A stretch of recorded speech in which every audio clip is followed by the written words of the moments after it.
ஒரு கார் போயிட்டுருக்கு. அந்த காரை ஒரு 30 வயசு இளைஞன் ஓட்டிகிட்டு இருக்காரு. பக்கத்தில் ஒரு 60 வயசு பெரியவர் உட்காந்துருக்கிறார். இந்த கார் நேராக எங்கே போகுதுன்னா, முதியோர் இல்லம், அனாத ஆசிரமம், இந்த மிஷினரி பள்ளிக்கூடங்கள்லாம் இயங்கக்கூடிய ஒரு மிகப்பெரிய கட்டடத்துக்கு முன்னாடி போய் அந்த கார் நிற்கிது. இந்த பெரியவர் இறங்குறாரு, அந்த இளைஞனும் இறங்குறாங்க. உள்ளே போன உடனே, அது முதியோர் இல்லம், உள்ளே போனோடனே அந்த பெண்ணு கேட்குறாங்க, யார் அங்கே சேர்க்கணும் அப்படின்னு. எங்கள் அப்பாவை தான் சேர்க்கணும்னு. உடனே அவங்க அப்பாவோட பேர், வயசு, என்ன சாப்பிடுவார், ஏசி ரூம் வேணுமா, எல்லாம் அந்த பொண்ணு கேட்குது. எல்லாம் பதில் சொல்லி பணமும் கொடுத்தாச்சு. கொடுத்த உடனே வெளியில் வர்றாங்க. அந்த இதை நடத்திக்கிட்டு இருக்கிற இந்த சர்ச்சு ஃபாதர் வர்றார். வந்தவுடனே அவங்கக்கிட்ட பேசிக்கிட்டு இருக்கும் போது இந்த பெரியவர் சொல்கிறாரு, டேய் நான் போய் என் லக்கேஜ் எடுத்துகிட்டு வரேன் அப்படிங்கிறார். மகன் சொல்கிறான், இல்லைப்பா நான் போய் எடுத்துகிட்டு வரேன்ட்டு அவன் லக்கேஜ் எடுக்க போயிட்டான். அந்த ஃபாதரும் இவனுடைய ஃபாதரும் பேசிக்கிட்டு இருக்காங்க. நல்லா சிரித்து பேசுகிறாங்க. லக்கேஜை மகன் கொண்டு வந்தோடனே குட்றா, நானே போய் என் ரூமில் வச்சுக்கிறேன்ட்டு உள்ளே போயிட்டார். இப்போ அந்த பையன் கேட்குறான் அந்த மிஷினரியை நடத்துகிற ஃபாதர்கிட்ட, ஃபாதர் உங்களுக்கு எங்கள் அப்பாவை முன்னமே தெரியுமா? ரொம்ப நேரம் அவர்கிட்ட சிரித்து பேசுகிறீங்களே, உங்களுக்கு அவரை தெரியுமா? உடனே அந்த ஃபாதர் சொன்னார், ஒரே ஒரு முறை இவரை பார்த்துருக்கேன்ப்பா. ஒரு 30 வருஷத்துக்கு முன்னாடி தனக்கு குழந்தைகளே இல்லைன்னு சொல்லி எங்கள் அனாத ஆசிரமத்திலேருந்து ஒரு ஆண் குழந்தையை தத்தெடுத்துட்டு போனார். அதுக்கப்புறம் இன்னைக்கு தான் அவரை சந்திக்கிறேன்னு. புரியுதா? எந்த அனாத ஆசிரமத்திலிருந்து இவனை தத்தெடுத்துட்டு போய் இதுவரைக்கும் இவன் ஒரு அனாதைன்னே சொல்லாமல் வளர்த்துருக்கிறார். அந்த தகப்பனை அதே இடத்துல இருக்க முதியோர் இடத்துல கொண்டு வந்து சேர்க்கிறான். அப்போ இன்னைக்கு இந்த வாழ்க்கை சூழல் நமக்கு என்ன கற்றுக் கொடுத்திருக்கிறது? பெரியவர்களை ஒதுக்கி வைத்துவிட்டு நம்முடைய சுயநலத்துக்காக வாழுகிற வாழ்க்கையை இன்றைய வாழ்க்கை சூழல் நிர்பந்தித்திருக்கிறது. இதை தாண்டி எப்படி இலக்கியம் நமக்கு பயன்படும்? இன்னொரு முக்கியமான விஷயம், நம்முடைய மொழி. மொழிங்கிறது ஒரு கருவி கிடையாது, அது ஒரு டூல் கிடையாது, அது ஒரு அடையாளம். மொழி என்பது ஒரு இனத்தின் அடையாளம். ஒரு மொழி அழிக்கப்படும் என்றால் அந்த இனம் அழிந்து போகும் என்பதுதான் இந்த உலகத்தின் நிதர்சனம். எந்த நாடெல்லாம் அழிஞ்சு போயிருக்கு நீங்க பார்த்தீங்கன்னா, எந்த நாடுகளின் தாய்மொழி அடக்கப்பட்டு ஒடுக்கப்பட்டு அழிக்கப்பட்டிருக்கிறதோ அந்த நாடு அழிஞ்சு போகும். ஒவ்வொரு மொழிக்கும் ஒரு வரலாறு இருக்கிறது, ஒவ்வொரு மொழிக்கும் ஒரு கலாச்சாரம் இருக்கிறது.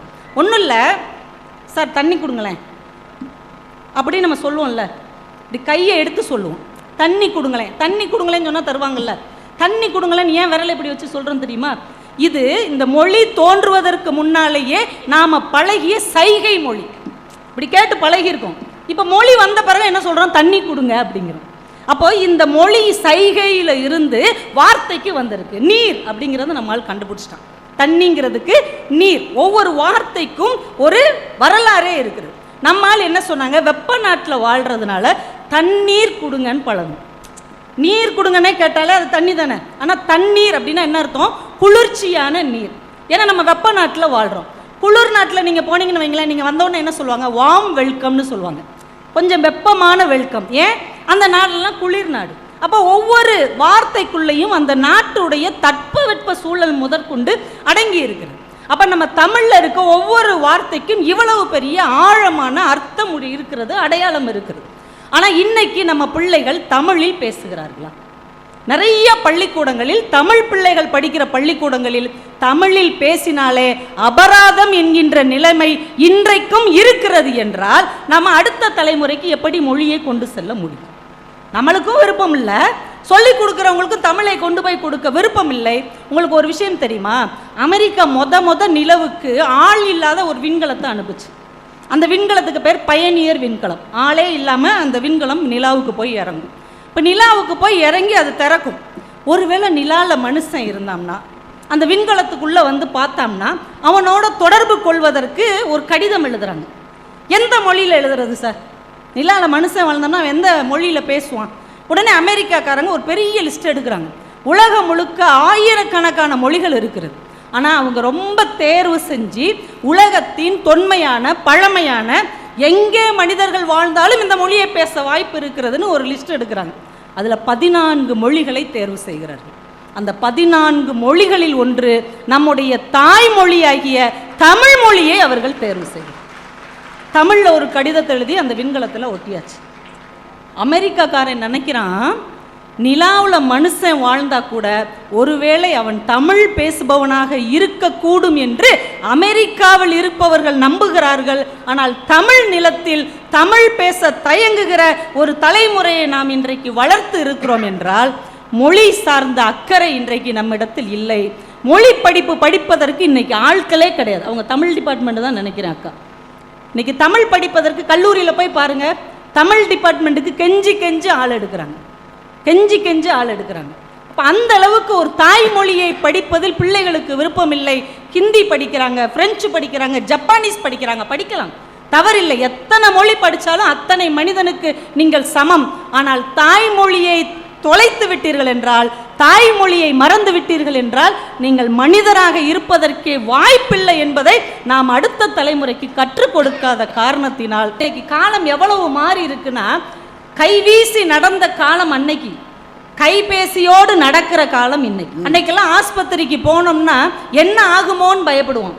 இப்போ ஆஸ்பத்திரிக்கு போனால் எவ்வளவு ஆகுமோன்னு பயப்படும். ஒன்றும் இல்லை, இப்போ அமெரிக்காவில் உள்ள தாய்மார்கள்லாம் நைட்டு தூங்கும் போது அவங்க பிள்ளைகள்கிட்ட சொல்லுவாங்களாம், குட் நைட் டியர்ஸ் அப்படின்னு சொல்லுவாங்களாம். லண்டனில் இருக்க தாய்மார்கள் அவங்க பிள்ளைகள்கிட்ட சொல்லுவாங்களாம், ஸ்வீட் ட்ரீம்ஸ், நல்ல கனவுகளோட தூங்குடா மகனேம்பாங்களாம்.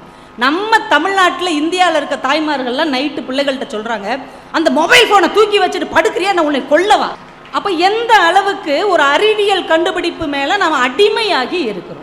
அப்போ இந்த ஒரு சின்ன பொருளுக்குள் நம்ம வாழ்க்கையை அடிமையாக்கி விட்டால் நாம் எப்படி இலக்கியத்தின் பக்கம், வாசிப்பின் பக்கம், புத்தகத்தின் பக்கம் வருவோம் என்பது ஒரு பெரிய கேள்வியாக இருக்குது. அன்னைக்கெல்லாம் வீட்டில் இருக்க பெரியவங்க ராமாயணம் கற்றுக் கொடுப்பாங்க, மகாபாரதம் கற்றுக் கொடுப்பாங்க. பார்த்துருக்கிறீங்களா? நம்ம தாத்தா பாட்டி பள்ளிக்கூடத்துக்கு போனதில்லை, படித்ததில்லை, ஆனால் எல்லாருக்கும் ராமாயணம் தெரியும், எல்லாருக்கும் மகாபாரதம் தெரியும். எப்படி? அது இந்த மண்ணின் கலாச்சாரத்திலிருந்தே ஊறி இருக்கிறது.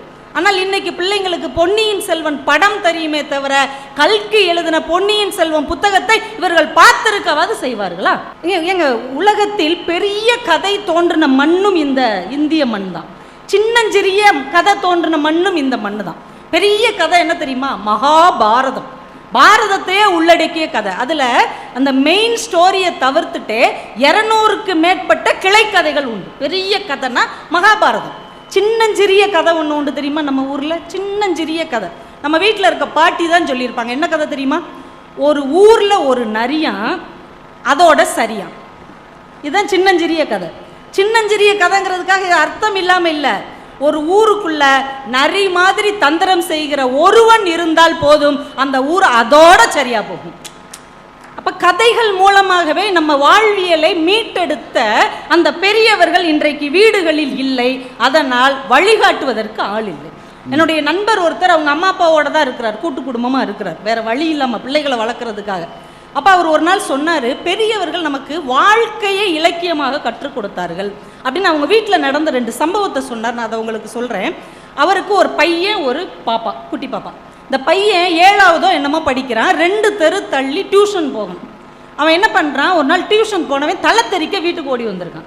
அப்பாட்ட சொல்கிறான், பாப்பா அங்கே ஒரு கருப்பு நாய் என்னை துரத்திட்டே வருது, நான் போக மாட்டேன் அப்படின்றான். அவர் சொல்கிறார், இந்த வழியாக போனால் தானே அது உன்னை துரத்துது, அந்த தெருவை சுற்றி போ, அந்த நாய் வராதுன்னு இருக்கார். சரின்னு அந்த தெருவை சுற்றி 2 நாள் போயிருக்கான். 3ஆவது நாள் தாத்தா கூப்பிட்டு, ஏன்டா இங்கே இருக்க டியூஷனுக்கு அங்கிட்டு கூடி போகிற அப்படின்னு. இல்லை தாத்தா, அங்கே போனால் ஒரு கருப்பு நாய் துரத்துது. உடனே இவர் என்ன பண்ணியிருக்காரு, 5 ரூபாய்க்கு ஒரு பிஸ்கட் பாக்கெட் வாங்கி கையில் கொடுத்து போகும்போது டெய்லி அந்த நாய்க்கு பிஸ்கட் போட்டுகிட்டே போன்றிருக்கார். 2 நாள் பிஸ்கட் போட்டுகிட்டே போயிருக்கான். 3ஆவது நாள் கருப்பு நாயை வீட்டுக்கே கூப்பிட்டு வந்துட்டான். அந்த நாய் இவனுக்கு நண்பனாகி விட்டது. இந்த சம்பவத்தை அவர் சாதாரண விஷயம் தான் என்கிட்ட சொல்கிறாரு. நாம் நம்முடைய அடுத்த தலைமுறைக்கு ஒரு பிரச்சனையிலிருந்து எப்படி தப்புவது என்பதை கற்றுக் கொடுக்கிறோமே தவிர ஒரு பிரச்சனையை எப்படி எதிர்கொள்வது என்பதை கற்றுக் கொடுக்கவே இல்லை. அதை மூத்த தலைமுறை சர்வ சாதாரணமாக செய்கிறது. வாழ்க்கையை அவங்க எப்படி கற்றுக் கொடுக்குறாங்க பாருங்க. அவங்க அம்மாவும் பேத்தியும் மகளும் பேசிக்கிட்டு இருந்திருக்காங்க. அந்த நண்பருடைய அம்மாவும் அவருடைய மகளும். சின்ன பாப்பா அது 2ஆப்போ 3ஆப்போ படிக்குது. அது பாட்டி கிட்ட கேட்குது, பாட்டி உனக்கு சின்சான் தெரியுமா? சின்சானா? தெரியாதுமா அப்படின்ருக்கு. என்ன சின்சான் கூட தெரியாதா? டோரா தெரியுமா அப்படின்றது. தெரியாது. புஜ்ஜி தெரியுமா? தெரியாதுடா அப்படின்ருக்காங்க. சோட்டா பீமாவது தெரியுமா? பாட்டி ரொம்ப எரிச்சல் ஆயிடுச்சு. வாசல்ல, நம்ம வீட்டு வாசல்ல ஒரு மரம் இருக்குல்ல, அந்த மரத்துக்கு என்ன பேர் தெரியுமா அப்படின்றது. அந்த பிள்ளை சொல்லியிருக்கு ட்ரீ அப்படின்றது. ட்ரீ மரம் தான், அந்த மரத்துக்குன்னு ஒரு பேர் இருக்குது, அது என்ன அப்படின்னு கேட்டிருக்கு. அந்த பிள்ளை எனக்கு தெரியாது அப்படின்றது. இந்த பாட்டி சொல்லியிருக்காங்க, அந்த மரத்துக்கு பேர் வாகை மரம். இலையெல்லாம் பெருசாக இருக்கும், நல்ல நிழலாக இருக்கும். இந்த மரத்தில் தான் உங்கள் அப்பாவை தொட்டில் கட்டி தூங்க வச்சோம், உங்கள் அண்ணனையும் இதில் தான் தொட்டில் கட்டி தாளாட்டினோம், நீயும் இந்த மரத்தில் தான் தொட்டில் கட்டி தூங்கின. உன் வீட்டு வாசல் நிற்கிற ஒரு மரத்தின் பெயர் உனக்கு தெரியவில்லை, எங்கேயோ இருக்க டோராவோட பேர் தெரியுது, சிங்சாங்குடைய பேர் தெரியுது, சோட்டா பீமோடைய பேர் தெரியுது, ஏன் பாப்பா இப்படி வளர்ந்துருக்கன்னு பாட்டி கேட்டாங்க. அப்போ நம்முடைய குடும்பங்கள் நம்மை சுற்றி இருக்கிற மனிதர்களை, மரங்களை, உயிரினங்களை தன் உறவுகளாக பார்க்க கற்றுக் கொடுத்தார்கள். ஆனால் இன்னைக்கு அவங்களுடைய நவீன வாழ்க்கை எங்கேயோ இருக்கிற விஷயம்லாம் தெரிகிறது, பக்கத்தில் இருக்கிற விஷயம் அவர்களுக்கு தெரியவில்லை. இன்னைக்கு வாழ்க்கை அப்படி ஆயிடுச்சு. எல்லா விடுதியிலங்க ஆங்கில பத்திரிக்கை தாங்க கொடுக்குறாங்க, ஹிந்து இங்கிலீஷும் இந்தியன் எக்ஸ்பிரஸும் கொடுக்குறாங்க. நான் கேட்டேன், என்னையா தமிழ்நாட்டில் இங்கிலீஷ் பேப்பர் கொடுக்குறீங்க? ஒன்று அவன் சொல்கிறான், இங்கிலீஷ் பேப்பர் கொடுத்தாதாங்க கத்து அந்த ஹோட்டலுக்கு அப்படிங்க. கத்து கேள்விப்பட்டிருக்கீங்களா அந்த வார்த்தையை? தமிழ்நாட்டில் ஆங்கிலத்தில் பேசினாலும், ஆங்கில பத்திரிகையை சும்மா வச்சிருந்தாலும் கத்து, தமிழ் பேசினா வெத்து என்கின்ற ஒரு மனப்பான்மை இன்றைக்கு வளர்ந்து இருக்குது. இதை உங்களால் மறுக்க முடியுமா? அவங்க ரொம்ப அழகாக சொன்னாங்க, கணவன் மனைவி நம்ம தமிழ்நாட்டில் எந்த காலத்தில் இருக்கீங்க? கணவன் முன்னாடி போவாராம், மனைவி பின்னாடியே போவாங்களாம். ஏன்னா அவருக்கு நம்பிக்கை இருக்கான், என் மனைவி என் பின்னாடி தான் வருவான். அதை ஒத்துக்கிறேங்க, இன்னைக்கும் அப்படித்தான் இருக்கு. கணவன் முன்னாடி போறாரு, மனைவி பின்னாடி போறாங்க, ரெண்டு பேரும் சேர்ந்து எங்க போறாங்க தெரியுமா? குடும்ப நீதிமன்றத்துக்கு போறாங்க. அன்னைக்கெல்லாம் நம்ம அம்மா அப்பா கல்யாணத்துக்கு முன்னாடி ஒருத்தர் சந்திச்சுக்கிட்டதே கிடையாது. அப்பாவை அம்மா பார்த்தது கிடையாது, அம்மாவை அப்பா பார்த்தது கிடையாது. கல்யாணம் பண்ணி 60 வருஷம் ஒற்றுமையா வாழ்ந்தாங்க. இன்னைக்கு கல்யாணத்துக்கு முன்னாடியே ஆளுக்கு ஒரு மொபைல் போனும் வாங்கி கொடுத்தாச்சு. 6 மாசம் ரெண்டும் விடாம பேசுறாங்க, சேட் பண்றாங்க, டிக்டாக் பண்றாங்க, எல்லாம் பண்றாங்க. கல்யாணம் ஆகி ஒரே மாசத்துல டைவர்ஸ் பண்ணிடுறாங்க. என்னப்பா அப்படின்னா, ரொம்ப பேசிட்டோம். ஒருத்தன்ட்ட கேட்டாங்க, லவ் மேரேஜ் பண்ணிக்கிட்டவங்க டைவர்ஸ் பண்ணிக்கிட்டாங்க. ஏன்பா அவ உன்னைய விட்டு போயிட்டாளா, இல்லை நீ அவளை விட்டு போயிட்டியா? இந்த பையன் சொன்னா, அன்பு எங்களை விட்டு போய்விட்டது என்று சொன்னான். அப்ப அந்த புரிந்து கொள்ளக்கூடிய மனப்பான்மை இன்றைக்கு யாருக்கிட்டையுமே இல்லை. 3 பேர் வெளிநாட்டுல இருந்து வந்தாங்களாம். எனக்கு ரொம்ப ஆச்சரியம், அந்த 3 பேர் 20 வருஷமா இங்கேயே சுத்திக்கிட்டு இருக்கானுங்க, பாஸ்போர்ட்டை தொலைச்சிட்டு. ஒவ்வொரு தடவையும் சொல்றான், உங்க ஊர்ல உள்ள கோயில் நல்லா இருக்கு, குடும்பம் நல்லா இருக்கு, குடும்பமே கோயிலா இருக்குன்னு அடிச்சு விட்டுருக்கான் பாருங்க. நான் கேட்குறேன், வெளிநாட்டுக்காரன் நம்ம நாட்டை பாராட்டினதெல்லாம் இருக்கட்டும், நம்ம ஊர்ல உள்ள கோவில்களை, நம்முடைய பழமை வாய்ந்த ஆலயங்களை நாம சுத்தமா வச்சிருக்கோமா? நீங்க தஞ்சாவூர் தானே, உங்க ஊருக்கு பக்கத்துல தானே இருக்கு, போய் பாருங்க. தஞ்சாவூர் கோவில் இருக்குல்லப்பா, தமிழனுடைய சிற்பக்கலைக்கும் கட்டடக்கலைக்கும் அவனுடைய திறமைக்கும் ஒரே அடையாளம்னா அதுதான் தஞ்சை பெரிய கோயில். 1000 வருஷத்து கோயில் அது. உள்ள போய் பாருங்க, வெளியில சின்ன சின்ன கோயிலா இருக்குல்ல, அதுக்குள்ள போய் பாருங்க. ஷீலா ஐ லவ் யூன்னு ஒருத்தர் எழுதி வச்சிருக்கான். என்னையா ராஜராஜ சோழன் இவ்வளவு பெரிய அடையாளத்தை பதிவு செஞ்சிருக்கான், இவன் சொல்றான் ஏன் அடையாளத்தை நான் பதிவு செய்ய வேண்டாமா அப்படின்னு. இப்ப நம்முடைய தொன்மை இது, நம்முடைய அடையாளம் என்கின்ற ஒரு அடிப்படை அறிவு கூட இல்லாத ஒரு தலைமுறையை வளைத்து விட்டு நீங்க தாலியை பார்த்தீங்களா, அதை பார்த்தீங்களா, இதை பார்த்தீங்களான்னு கதை சொல்லிக்கிட்டு இருக்கிறாங்க. நடுவர்களே, நான் ஒன்று தான் சொல்ல ஆசைப்படுறேன். அவங்க நம்ம சந்திரசேகர் ஐயாவை, பிரகாசம் ஐயா, அவங்களாம் அரசர் குடும்பத்துல இருந்து வந்தாங்களான்னு கேட்டாங்க. ஒன்று ஞாபகம் வச்சுக்கோங்க, அதியமான்கிறவர் ஒரு அரசன் தான், குறுநில மன்னன். நீண்ட நாள் வாழக்கூடிய ஒரு நெல்லிக்கனி கிடைக்குது. இப்போ நமக்கு கிடைச்சா என்ன செய்வோம்? வாவ், நல்ல வாய்ப்பையா, நம்மளே சாப்பிட்டு நீண்ட நாள் வாழ்வோம். அவர் என்ன பண்ணாரு, ஔவையாருக்கு கொடுத்தாரு. ஔவை கேட்குதுப்பா, இதை நீ சாப்பிட்டா ரொம்ப நாள் வாழ்வேல, நான் சாப்பிட்டா நான் ரொம்ப நாள் வாழ்வேன், ஆனா நீங்க சாப்பிட்டீங்கன்னா தமிழ் ரொம்ப நாள் வாழும், அதனால நீங்க சாப்பிடுங்க. எப்பயுமே அறமும் ஒழுக்கமும் பண்பாடும் மேல இருந்து கீழே வரணும். புரட்சி என்பது கீழே இருந்து மேல போகணும். இப்ப இந்த ஊர்ல வாழுகிற 2 நல்ல மனிதர்கள் ஒரு மன்றத்தை வச்சா போதுமா? எல்லா பெரிய மனுஷங்களும் இதை செய்யணும். அதுதான் அறம், அதுதான் பண்பாடு. ஒன்று கேட்குறேன், அறம் செய்ய விரும்பும் தானங்க பள்ளிக்கூடத்துல போன உடனே படிக்கிறோம். இந்த மண்ணுடைய இது அடையாளமே என்னன்னா அறம் தான். இன்னைக்கு அறம் சார்ந்த வாழ்க்கை இன்றைக்கு இருக்கிறதா? பணம் சார்ந்த வாழ்க்கை தான் நான் இருக்குன்னு. வள்ளுவர் சொல்றாரு, 2000 வருஷத்துக்கு முன்னாடியே அழக்கொண்ட எல்லாம் அழப்போம் அப்படிங்கிறார். சிம்பிளான ஒரு நீதிங்க. நீங்க ஒருத்தனை அழ வச்சு அவங்ககிட்ட இருந்து பணத்தை புடுங்கினீங்கன்னா அந்த பணம் உங்களை அழ வச்சுதான் உங்ககிட்ட இருந்து திரும்பி போகும். எவ்வளவு பெரிய அறம், எவ்வளவு பெரிய நீதி, எவ்வளவு பெரிய ஒழுக்கம். அப்ப என்ன, பணம் நியாயமான வழியில வரணும், நேர்மையான வழியில செலவு செய்யப்படணும். இதுதாங்க அடிப்படை கான்செப்ட். நீங்க இங்க இருக்கிற எல்லா பணக்காரங்களையும் எடுத்துக்கோங்க, எத்தனை பேர் நேர்மையாக சம்பாதித்திருக்கிறார், எத்தனை பேர் ஒழுக்கமான வாழ்க்கை நடத்துகிறார்கள், நீங்க யோசிச்சு பாருங்க. சிம்பிளா கலித்தொகையில ஒரு வார்த்தை வருதுங்க, தலைவி தலைவனை பார்க்காம ரொம்ப சோர்ந்து போய் ஆயிடுறாங்க. இது காதல் காட்சி. தலைவனை பார்க்காம தலைவி ரொம்ப சோர்ந்து போயிடுறாங்க. இப்ப தோழி கேட்குறாங்க, நீ ஏன் இப்படி வாடி போயிட்டேன்னு. அதுக்கு அவங்க ஒரு வார்த்தை சொல்றாங்க பாருங்க, கரி பொய்த்தான் கீழ் நின்ற மரம் போல கவின் வாடி. நான் எப்படி வாடி போயிட்டேன்னா, பொய் சாட்சி சொல்ற ஒருத்தன் மரத்துக்கு கீழே வந்து நின்னா எப்படி அந்த மரம் வாடி போயிருமோ அது மாதிரி நான் வாடி போயிட்டேன். சரி, என்னங்க தமிழ்நாட்டில் ஒரு மரம் கூட மானத்தோடு வாழ்க்கை நடத்தி இருக்கிறது. பொய் சொல்றவன் தான் கீழே நின்னா அந்த மரம் வாடி போயிடுச்சு சார். அப்போ ஒரு மரத்துக்கு இருக்கிற மான உணர்வு இன்னைக்கு மனுஷனுக்கு இருக்குதா? பொய் சொல்றவன், ஏமாத்துறவன், லஞ்சம் வாங்குறவன், ஊழல் செய்யறவன் எல்லாத்தையும் நம்ம கொண்டாடி கொண்டிருக்கிறோமே. இது என்ன அறம் சார்ந்த வாழ்க்கை? ஒரு பெரிய மனுஷருங்க, ஒரு பெரிய மிகப்பெரிய பதவியில் இருந்தவர் 1000 கோடி ரூபாய் ஊழல் பண்ணிட்டார். நீதிமன்றத்துக்கு அந்த வழக்கு வருது. அந்த ஆள் காலையிலே வந்துட்டார் 7 மணிக்கெலாம். 10 மணி ஆயிடுச்சு. இப்போ நீதிபதி கேட்குறாரு, ஐயா ஏதாவது சாப்பிட்டீங்களான்னு.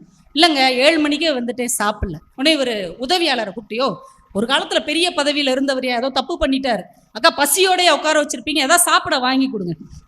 அவர் ஓடி போய் ஒரு 4 இட்லி வாங்கிட்டு வந்து கொடுக்குறாரு. இவர் 3 இட்லி சாப்பிட்டு 1 மிச்சம் வச்சுட்டார். நீதிபதி கேட்குறாரு, என்னையா 4 இட்லி உங்களால் சாப்பிட முடியலையா? இல்லைங்க 3 இட்லி தான் சாப்பிட முடியும். நீதிபதி அவரை பார்த்து சொல்கிறாரு, ஐயா 4 இட்லி 40 ரூபாய், நீங்கள் 30 ரூபாய்க்கு தான் சாப்பிட்ருக்கீங்க. அதிகபட்சம் மத்தியானத்துக்கு ஒரு 50 ரூபாய்க்கு சாப்பிடுவீங்க, சாயந்தரம் ஒரு 30 ரூபாய்க்கு சாப்பிடுவீங்க. ஒரு நாள் உங்கள் வாழ்க்கையின் தேவை 110 ரூபாய் தான், நீங்கள் ஏன் 1000 கோடி ரூபாய் ஊழல் செய்தீர்கள் என்று கேட்டார். அடுத்த தலைமுறைக்குன்னு சொன்னால் அதை மாதிரி ஒரு அயோக்கியத்தனம் எதுவுமே கிடையாது. அடுத்த தலைமுறைக்கு நல்ல கல்வியையும் ஒழுக்கத்தையும் சேர்க்க வேண்டுமே தவிர அடாவடியாக சேர்த்த செல்வத்தை கொடுக்கவே கூடாது. இதுதானே நம்மளுடைய நீதி, இதுதானே நம்முடைய அறம். இது இன்னைக்கு இருக்குதா? இது இருந்தா இலக்கியத்தை நாம படித்ததற்கு அர்த்தமாக இருக்கும். ஒன்ன சொல்லி நான் நிறைவு செஞ்சிடறேங்க. எஸ்ரா இருக்காருல்ல, இலக்கியவாதிகளை பத்தி ஏதாவது சொல்லணும்ல. எஸ் ராமகிருஷ்ணன் அவர்கள் எங்க ஊருக்கு ஒரு நாள் வந்தார். இதை சொல்லி முடிச்சிடறேன். அவர் ஒரு பழைய கதை ஒன்று சொன்னார். ஒரு ஜென் துறவி ஒருத்தர் ஒரு இடத்துல இருக்கிறார். ரொம்ப வருஷமா நிறைய மாணவர்களை உருவாக்கி அவருக்கு வயசாயிடுச்சு. வயசான உடனே இந்த உலகத்தை விட்டு எல்லார்ட்டையும் சொல்லாம கொள்ளாம வேற இடத்துக்கு போயிடணும்னு முடிவு பண்றார். முடிவு பண்ணி ரொம்ப நாளாக பயன்படுத்தின ஒரு பையை எடுத்து பார்க்குறார். நமக்குன்னு எந்த பொருளும் இருக்கக்கூடாது, எல்லாருக்கும் கொடுத்துடணும்னு இருக்க பொருளெல்லாம் கொடுத்துட்டு பார்க்குறார். 3 பொருள் மிஞ்சி இருக்கு. ஒன்று பத்மசூத்திரம் அப்படின்னு ஒரு புத்தகம், அதை எடுத்து பார்க்குறாரு. அவருடைய குருநாதர் இவருக்கு கொடுத்த புத்தகம். ஐயோ அதை அவர் திருப்பி கொடுக்கணும், அதை எடுத்து வச்சுக்கிட்டார். இன்னொன்று ஒரு பழைய கொடை ஒன்று இருக்கு. இது இவர் ஏதோ ஒரு ஊருக்கு பேசுறதுக்காக போகும்போது மழை பெஞ்சிருக்கு, அங்கே உள்ள ஒரு விவசாயி அந்த கொடையை கொடுத்து கொண்டு போங்கயான்னு இருக்காரு. அதை இவர் மறந்து இங்கேயே வச்சுட்டார். 3வது ஒரு பொருள், இவர் சின்ன பையனாக இருக்கும்போது இவங்க ஆற்றுல குளிக்கும் போது ஒரு கூழாங்கல் எடுத்து வச்சிருக்கிறார். அந்த ஒன்று மட்டும் தான் வாழ்ந்ததின் அடையாளமாக அதை பையில கொண்டு வந்திருக்கிறார். இந்த 3 பொருளையும் அவங்கவுங்களுக்கு உரிய இடத்துல கொடுத்துட்டோம்னா நம்ம இந்த வாழ்க்கையை துறந்துடலாம் அப்படின்னு அதை ஒரு பையில போட்டு எடுத்துட்டு வர்றார். இந்த பத்ம வியூக சூத்திரம்ங்கிற புஸ்தகத்தை குரு இறந்து போயிட்டார். அதனால குருவுடைய வீட்டுக்கு போய் அவன் மகன்கிட்ட கொடுக்க போறார். தம்பி, இது உங்க அப்பா எனக்கு கொடுத்த புத்தகம், இதை நான் உங்களுக்கே திருப்பி தந்துடுறேன். அவன் வாங்கி பார்த்துட்டு சிரிச்சுக்கிட்டே சொன்னான், இது எங்க அப்பா உங்களுக்கு கொடுத்த புத்தகம் இல்லை. இல்லப்பா பாருப்பா, அவர் போட்ட கையெழுத்து கூட இருக்கு. இல்லை இல்லை, இது எங்க அப்பா உங்களுக்கு கொடுத்த புத்தகம் இல்லை. இல்லப்பா இது அவர் புத்தகம் தான். அவன் பதில் சொன்னான், எங்க அப்பா உங்ககிட்ட கொடுக்கும் போது இந்த புத்தகம் வாசிக்கப்படாமல் இருந்தது, இப்போது இந்த புத்தகம் உங்களால் வாசிக்கப்பட்டதாக மாறி இருக்கிறது. இது எங்க அப்பா உங்களுக்கு கொடுத்த புத்தகம் இல்லை, அது படிக்காத புத்தகம், இப்ப படிச்ச புத்தகம், அதையே நீங்க திருப்பி தரல. அப்படியே அவர் அப்படியே மிரண்டுறாரு, இன்னும் ஒரு வார்த்தைன்ட்டு கிளம்பிடுறாரு. இந்த கொடையை கொண்டு போய் அந்த விவசாயிட்ட கொடுக்குறாரு. அப்பா நீ எனக்கு கொடுத்த இல்லை அந்த கொடை. சிரிச்சுக்கிட்டு அவர் சொல்லியிருக்காரு, அந்த கொடை இது கிடையாது. இல்லப்பா என்கிட்ட கொடையே கிடையாது, உங்ககிட்ட தான் நான் வாங்கிட்டு போனேன், இது உன்னுடைய கொடை தான், உன்னிடம் வாங்கிய கொடை தான். இல்லைங்கய்யா, இந்த கொடையை நான் உங்களுக்கு கொடுக்கும்போது மழையோடு கொடுத்தேன், நீங்கள் இந்த கொடையை எனக்கு வெயிலோடு கொடுக்கிறீர்கள், நான் கொடுத்த கொடை இது இல்லை. அவர் அப்படியே தலை சுத்துது அவருக்கு. சரி, கடைசி அந்த கூழாங்கல்லையாவது தான் பிறந்த ஊர்ல தான் நீச்சல் அடிச்சு அந்த குளத்துல போட்டுருவோன்னு போறாரு. அங்கே குளம் என்ற ஒன்றே இல்லை, அங்கே ஒரு ஃபேக்டரி கட்டிட்டாங்க. என்ன பண்ணுவார் இவர்? அந்த கூழாங்கல்ல தூக்கி வானத்தை நோக்கி எரிஞ்சிட்டு அப்படியே நடந்து போனார் அப்படின்னு அந்த கதையை சொன்னார். என் இனிய பெரியவர்களே, இந்த உலகத்திலிருந்து தான் நாம் எல்லாவற்றையும் பெறுகிறோம். இந்த உணவு, உடை, உறைவிடம், இந்த வாழ்க்கை எல்லாமே இந்த உலகத்திலிருந்து தான் பெறுகிறோம். ஆனால் அதை நாம் அப்படியே திருப்பி தருவதில்லை, வெறும் பணமாக மட்டும்தான் திருப்பி தருகிறோம். நாம் பெற்றவற்றை அதற்குரிய அடையாளத்தோடு தருவதுதான் இலக்கியம் கற்றுக்கொண்டதற்கான அடையாளம். அதை நாம் தொலைத்து விட்ட காரணத்தினால் இலக்கியம் இங்கே யாருக்கும் பயன்படவில்லை. ஏனென்றால் இலக்கியத்தை படிப்பவர்கள் என்று இன்றைக்கு யாருமே இல்லை என்று சொல்லி வாய்ப்பு கொடுத்த அத்துணை நல்ல உள்ளங்களுக்கும் என்னுடைய அன்பான நன்றிகளை தெரிவித்து நிறைவு செய்கிறேன். நன்றி.